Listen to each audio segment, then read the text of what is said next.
Hello everyone, my name is Tacos and welcome to my straightforward advanced guide to Tempest. Today, we're going to talk about a few things such as rady hopping, reusing your updraft, mana management, and what gauntlets I think are best as offhands. Let's get into it. First thing we're going to talk about is a technique called rady hopping. Discovered by a member of the community named Radiance, rady hopping is a process of using your updraft combined with a dash, crouch, and a wind jump, all in a smooth motion, sending you higher than a normal updraft does. This is a really cool tool to always have in the back of your mind as something to do. Here's an example of me using rady hop in game. As you can see here, I go significantly higher in the air than normal, and I snipe a guy and then finish him off with a wind slap. So let's break down what a rady hop actually entails. As you see here, I lay down my tornado and dash into it. Once I'm inside it, I crouch and then wind jump. The reason for the wind jump is wind jumping triggers 65% gravity. This is the reason you go so much higher. Here is a normal dash updraft for a reference.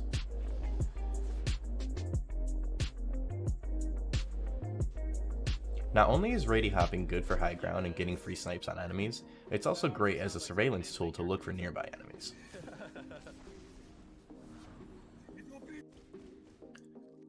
Next thing we're going to talk about is reusing your updraft. Here, you see me wind jump to trigger Squall, and then I use updraft as I'm falling to push me back up to keep Squall triggered.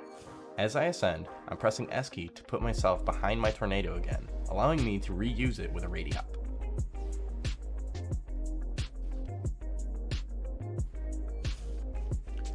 Reusing your tornado is great for mana management, especially for a demanding build such as Tempest Frost.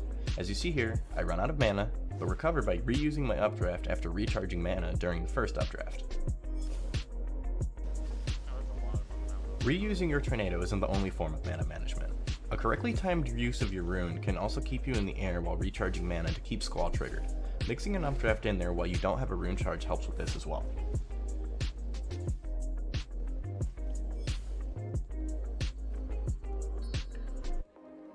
Now, let's talk about offhand gauntlets. In my opinion, fire is the best all-around offhand for Tempest. You have great chunk damage that you can deal to enemies from a near or medium distance. Fire opens your range in a fight without limiting your outplay potential.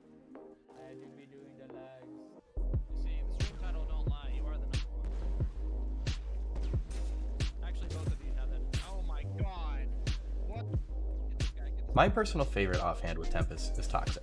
However, this is a very difficult build, as you're limiting yourself to only close range combat, so make sure you have a rune such as Dash or Spring Step that you can close a gap between you and your enemy very quickly. Here are a few examples of me using Tempest Tox. Taco's trying to kill me by giving me this legendary frost.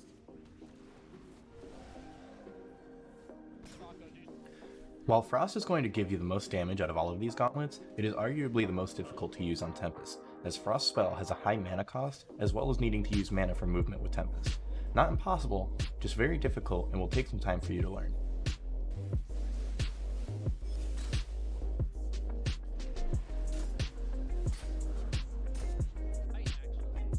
There's two offhands I don't recommend on Tempest at all, and that would be Stone and Lightning. Stone is counterintuitive to the class, as Tempest is played in the air, while Stone is played on the ground. Since Stone only works on the ground, this renders your level 3 skill, Squall, basically useless as you can never get the additional damage with Stone. With Lightning, it's a DPS gauntlet. Where you already have close range DPS with your Wind Gauntlet, while in the air with Lightning, you won't be able to do much damage, as it's also difficult to aim in the air with it.